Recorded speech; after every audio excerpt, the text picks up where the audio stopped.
Welcome to episode 97 of Anchored in Education.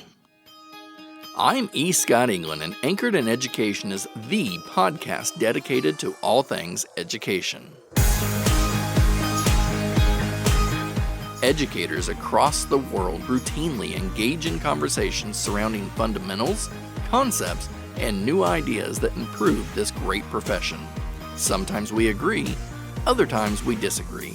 But at the end of the day, we are all anchored in education. All right, raise your hand if you've heard the old narrative before on how we are all so fortunate to be called to a profession to make such a tremendous impact on the lives of children. You can't see me, but I will promise to you my hand is up. Heck, I've probably even mistakenly said similar things myself as an administrator. Here's the deal, though.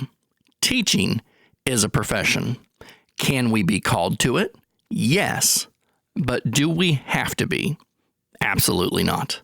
Can we come to our classroom or our school each day not loving what we do while at the same time being amazing at how we do our job? 100%. If you're anything like me, this sort of plays with your mind and maybe any preconceived notions you might have. What if instead I was able to share how this rhetoric that has been given to us over the years is actually not reality? We can absolutely not love teaching, but still be a highly effective teacher. To help me out, I've invited Elizabeth Dampf onto Anchored in Education today. Elizabeth recently published an article with ASCD in their EL magazine titled, "It's About Skill Sets and Support, Not Sainthood." After an overwhelmingly positive response, she wrote a follow-up article for ASCD's blog titled, "Let's Stop Expecting Teachers to Love the Job." I read both and realized we need to extend this conversation. Elizabeth, welcome to Anchored in Education.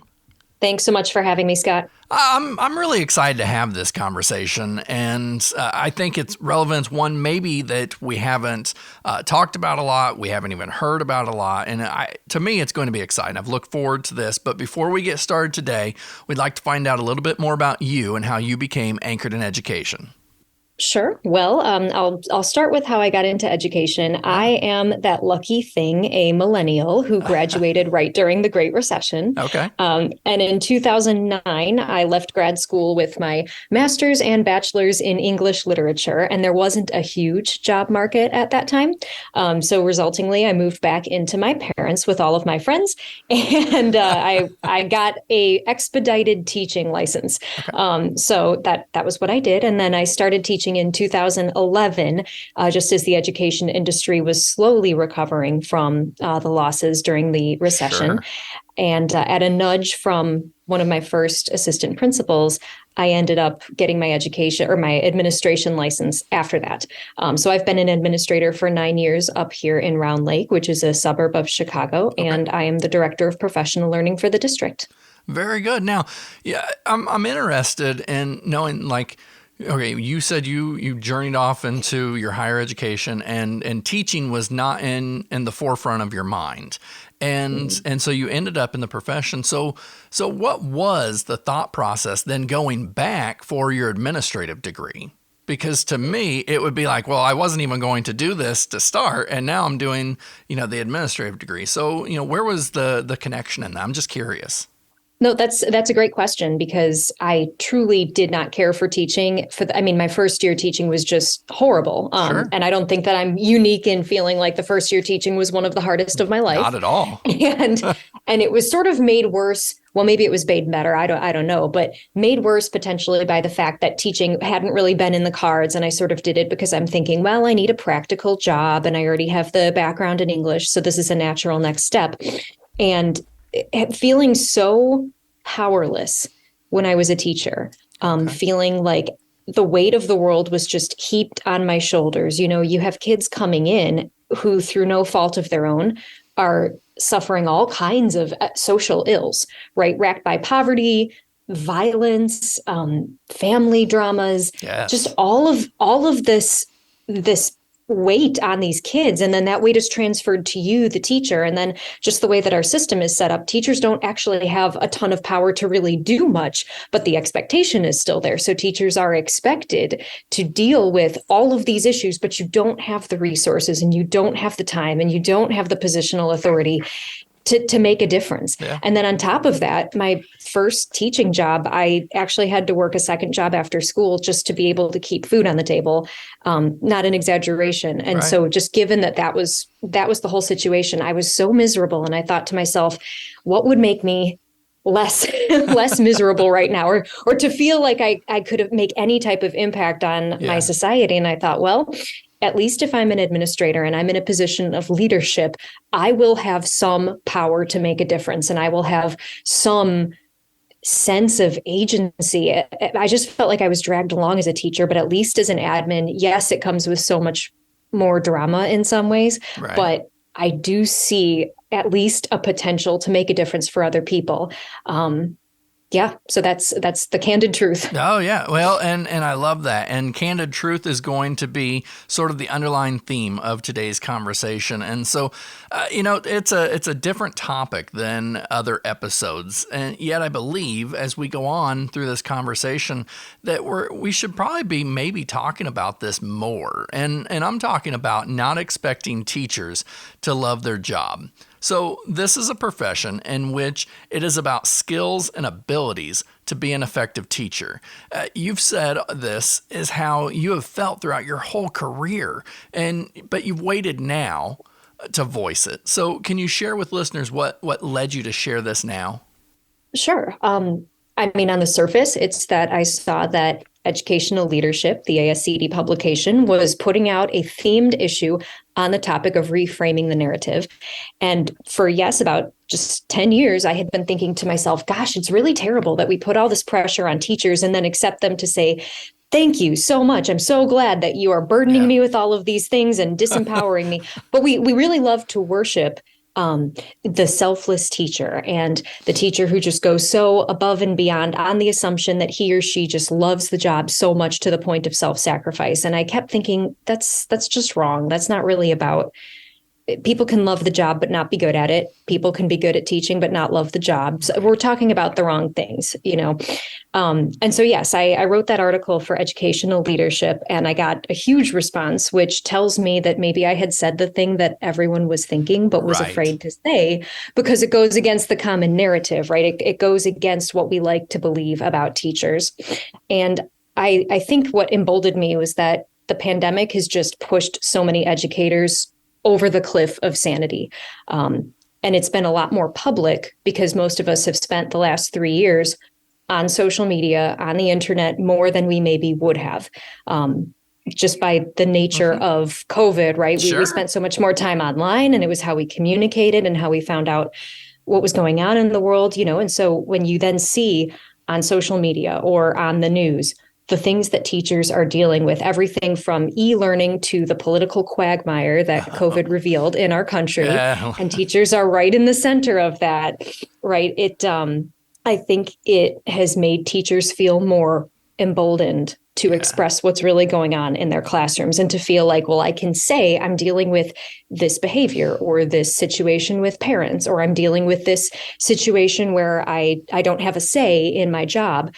And when teachers feel empowered to do that, it is a little bit easier to maybe open the door and say, I think we're talking about the wrong things when we talk about teaching, because institutions are trying to tamp down teacher dissatisfaction by saying, you love your job. And if you don't love your job, you're doing something wrong. Right. I don't know if you saw, but the Secretary of Education, Miguel Cardona, tweeted a couple of days ago, teaching isn't a job you hold, it's an extension of your life's purpose.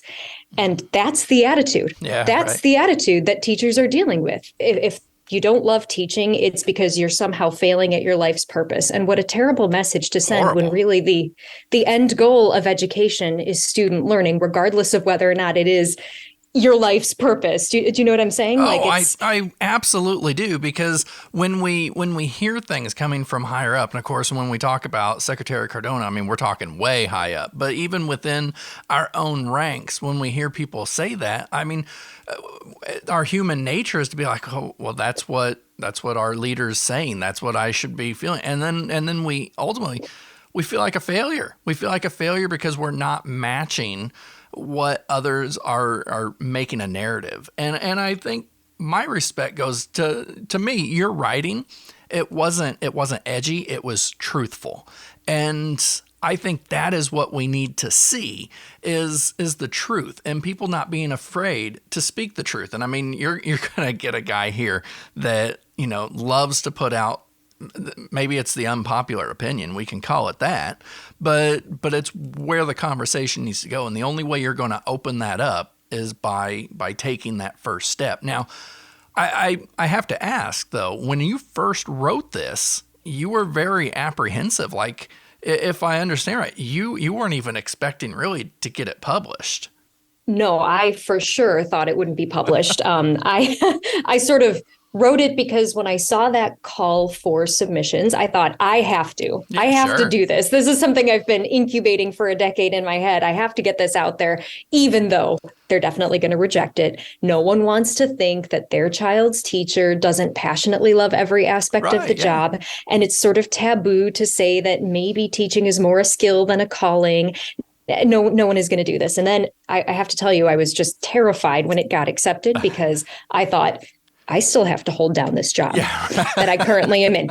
They're going to fire me. I mean, as soon as someone reads this, they're going to say, you can't put this out there. And then if, oh, God forbid, if it gets published and I don't get fired, then people are just going to bombard me with hate mail because, again, society loves to have a certain rose-colored conception of the teaching profession, or rather not even to say that it's a profession, but to say that it is this saintly calling. Sure. And so I was just blown away by the response to it. And it has been gratifying in a lot of ways because it's Sure. telling me that I am not alone and not as crazy as I thought. No, you're definitely not alone. And how wonderful it was for me to see that not only were you not fired for it, but that your district has been supportive of the writing as well. And that shows me that our voices, even if they have a dissenting opinion, are being valued. And I think that's important. Now, you bring up an excellent point that just because you have a teacher who shows up early,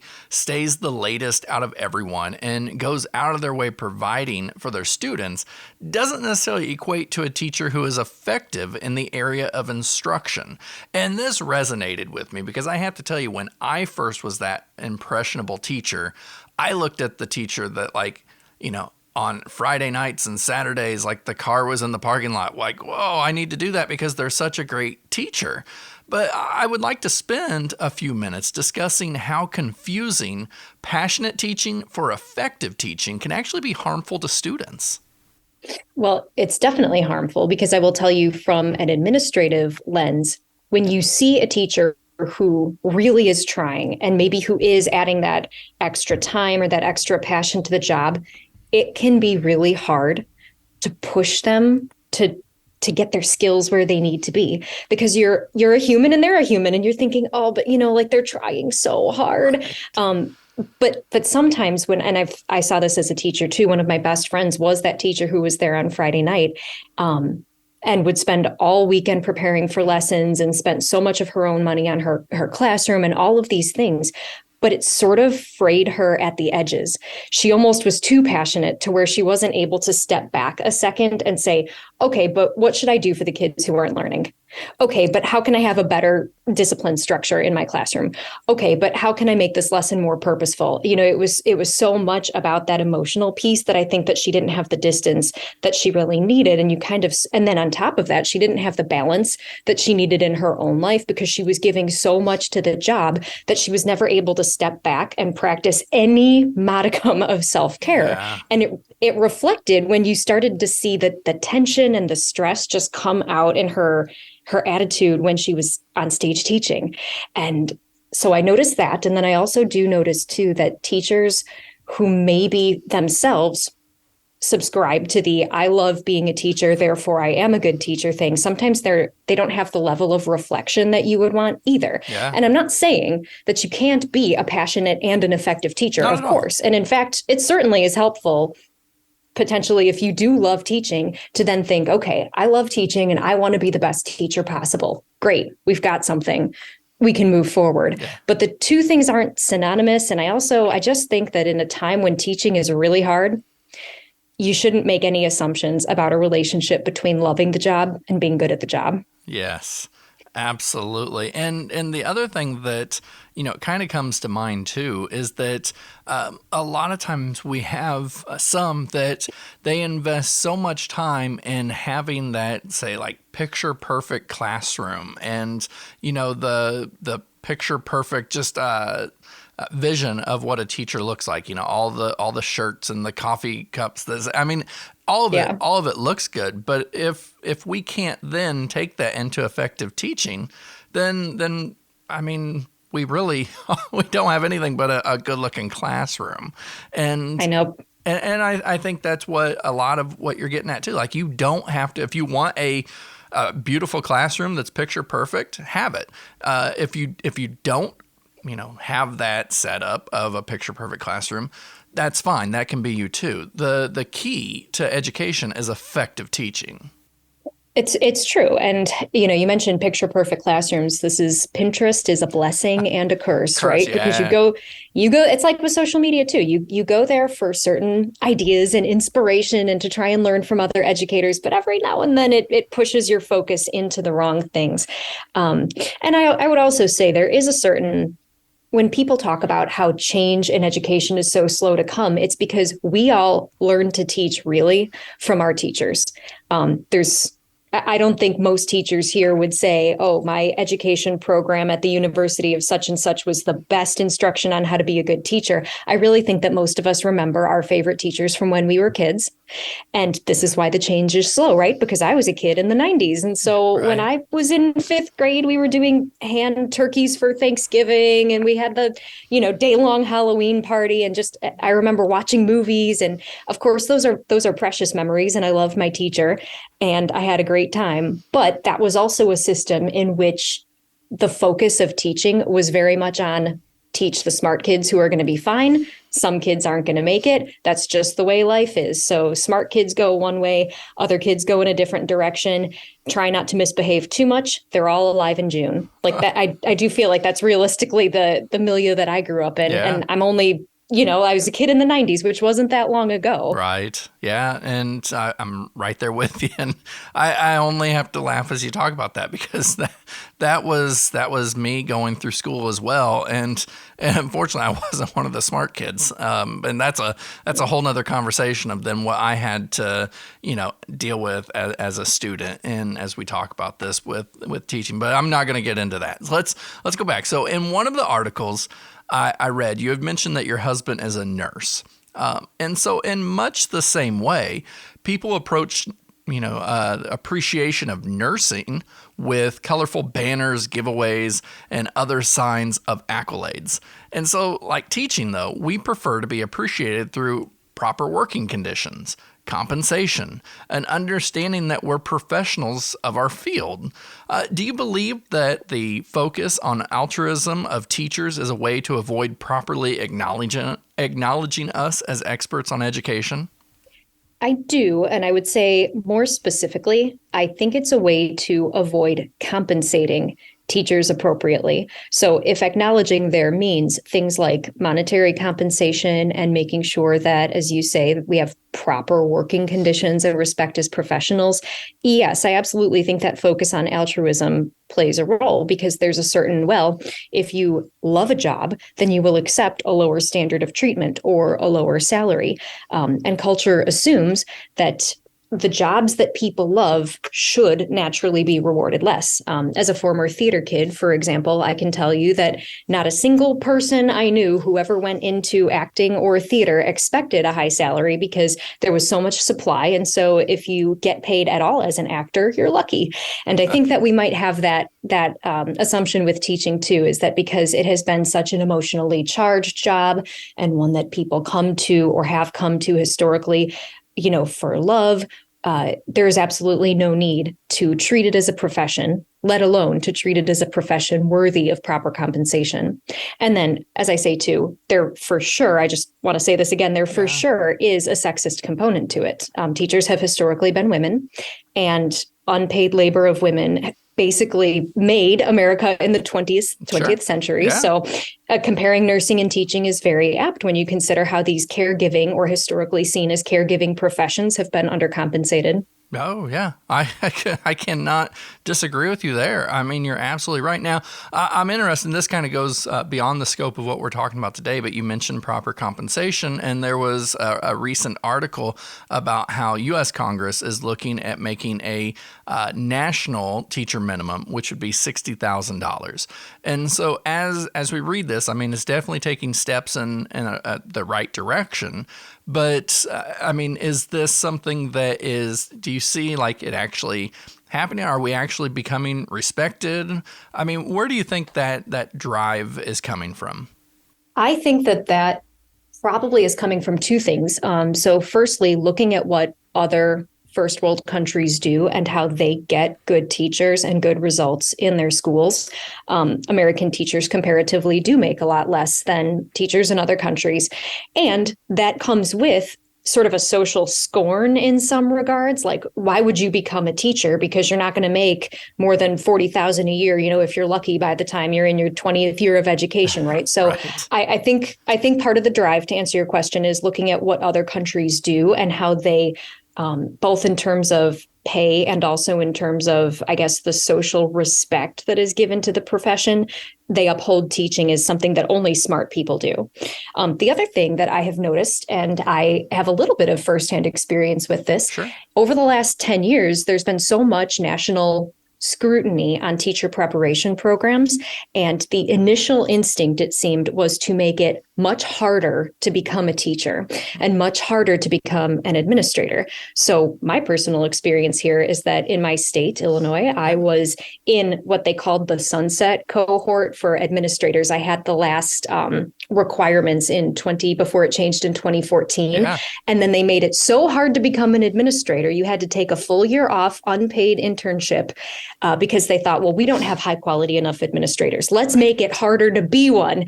And then they eventually ended up changing that because so few people enrolled. And the similar things are happening with teaching, right? Let's solve the teaching shortage by making it harder to become a teacher.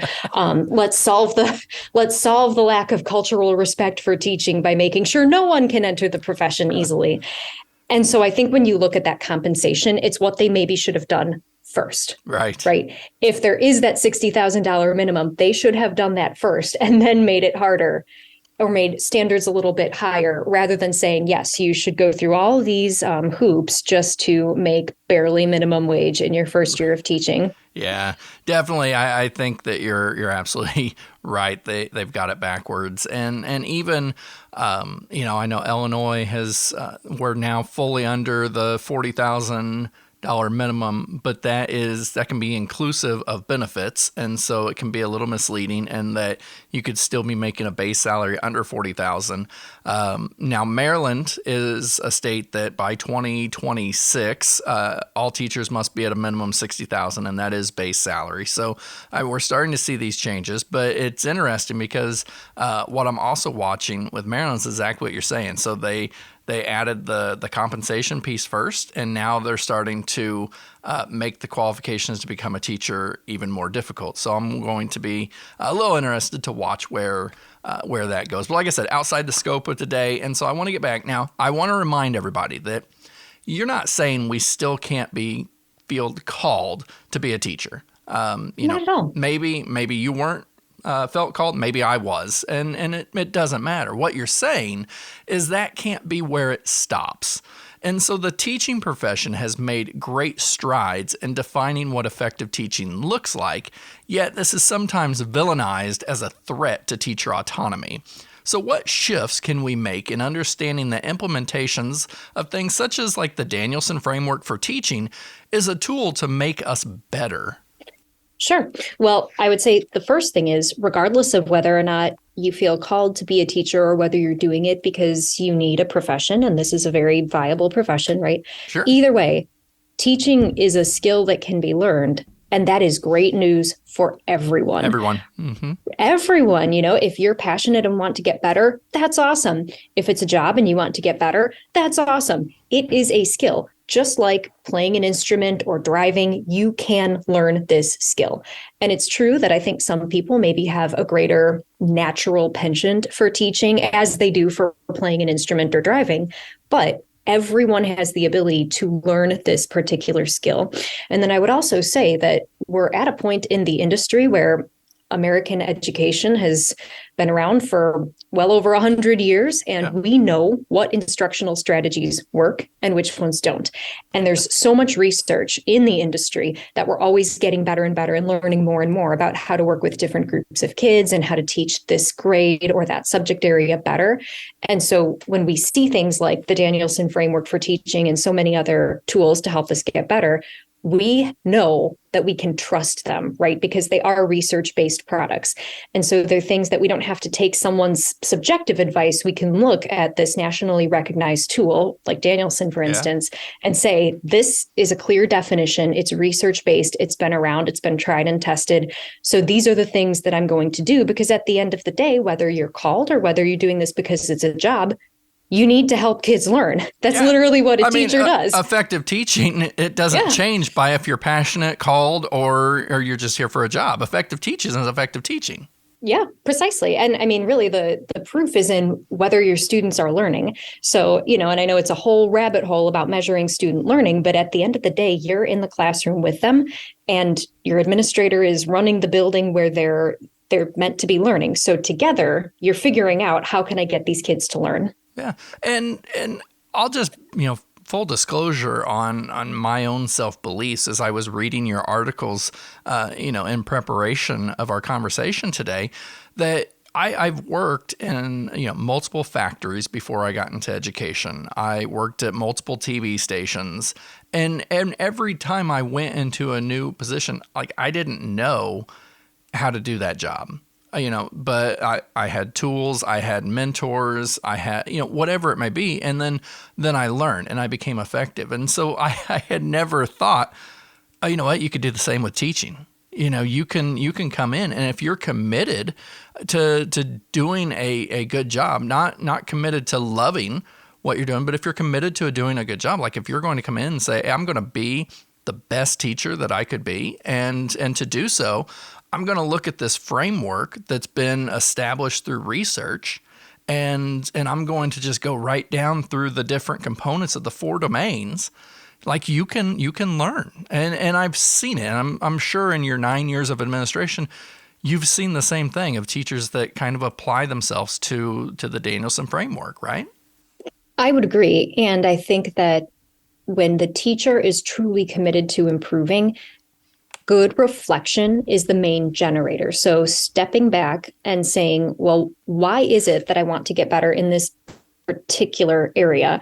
And this is where programs like mentoring, coaching, a really good relationship with your administrator or your evaluator or your department chair, a strong PLC, like, these are the things that you can use to generate that reflection to actually improve. So I do think that, yes, it's absolutely possible to get better. And I think that districts and schools can make an infrastructure, like the things I just mentioned, to help teachers move the needle.